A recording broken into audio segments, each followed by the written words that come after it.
Stuart, there's a lot of information on the internet for church sound guys, right? And A lot of information. You see headlines like, the only EQ for your lead vocal, or the best practices for compressing your lead guitar. Close or, one ear and listen to the acoustic guitar. Whatever. It's always hot tips, tricks, everything you need to know about mixing sound. Why is that the wrong approach to mixing sound? Well, that's just clickbait.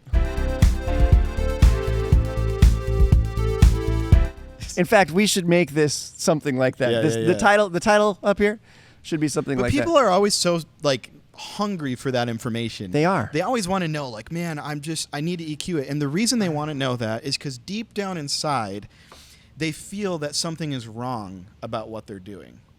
And it's easy to look for these clickbaity kind of articles like, well, I don't feel good about my mix on Sunday, so I'm going to go Google it and look for everything, and that's all I need, more knowledge, right? I remember when I was a young sound guy, I made tables and charts. I would watch these guys, and I would go, oh, okay, that's the compressor setting you use, and I'd write it down. Dude, I had a color-coded table that showed me exact compression ratios and ranges and EQ charts. You've seen them all over the internet. And they never made me a better sound person. No, and nowadays I don't even think about, do I even need compression? Or do I even need EQ? Right, so that's what we're trying to talk about.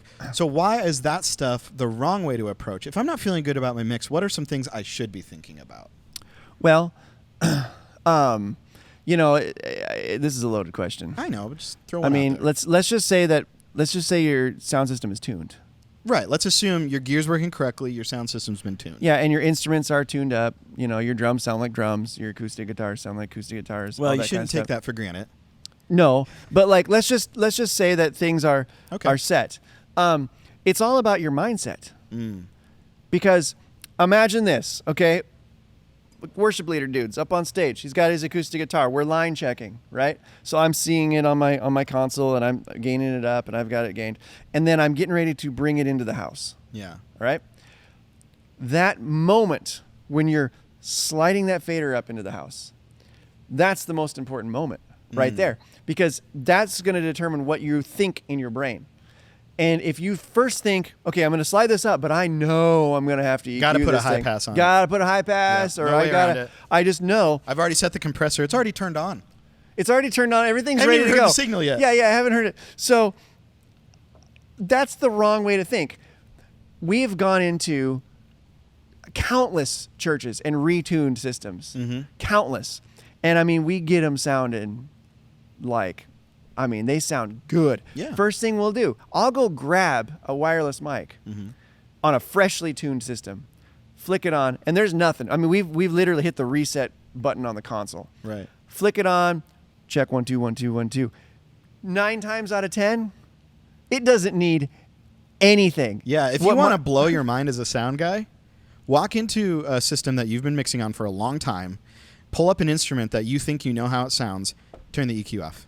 Yes. It'll blow your mind because so many times you've EQ'd the snot out of that thing. Yes, absolutely. So anyway, back to the bringing the fader up. If the first thing you do as you're bringing the fader up is, well, I got to get it in the house so I can, do EQ something. it and change it. No, you bring it into the house and you listen. Yeah. You listen to it. You go, okay, let's have a conversation. I do this all the time. Let's have a conversation here. And I'm talking to the PA system right now. Me and the PA system, we're having a little conversation right now. I know, I'm a little different. Now. I'm a little different. Yeah, I'm in my 40s. I'm like, okay, PA system, I hear you. I'm going to take what I know. I'm going to take what you're telling me, because the PA system is telling me something. Right now, the PA is telling me I've got an acoustic guitar going through the speakers. That's what it's telling me right now. And so I'm listening to it going, all right, cool. Okay. All right, you're telling me what you want to tell me.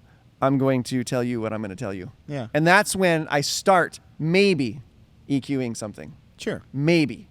If it needs it. I always like to ask myself, does it sound like an acoustic guitar? Yeah. That's step one. Sometimes it won't. You're using a piezo pickup on a cheap acoustic. Honestly, it's going to probably sound a lot better coming out of that guitar than it's going to sound coming out of the speaker system. Yeah, yeah. But that's okay. I've learned, sometimes I have to accept that, right? And this is a hard pill to swallow, but sometimes I have to accept that $300 acoustic isn't going to sound the way it sounds on an album. Correct. Or it needs to be what it is, yes. not what I think I can make it. No, because you can. There's no amount of EQ that you can put on a channel that's you can going to put make that in it the sound mix like and that. make it sound like something, and it'll be good. So you have to let go of those. That's what Stuart's saying. Like, you have to let go of those predispositions. Like, this is what I think it's going to sound like. You have no clue what it's going to sound like. Put it in the house and listen to it. Now you know what it sounds like. And you have to work with what you have. You can't pretend it's something it's not. No. And a lot of times, it's going to be a lot of the similar things. I remember we did a freshly tuned system in a church that we'd both mixed in before, but we did a fresh tune on it. And so I had a guy go up to start line checking. Kick drums were usually where I start. Hitting the kick. I gain it up. I throw the fader up to 0. And we all went, oh, all right. Okay. And then we all, because we're all sound guys, we all started listening to it. Yeah. And about 15 seconds of listening to it, and I went and grabbed a little notch on an EQ, and I pulled it down a little. And you were somewhere else in the room, and you went, yeah, there it is. Yeah. There it is. We didn't talk about it. I didn't go, hey, Stuart, I think I need to pull some 200 down on this kick, right?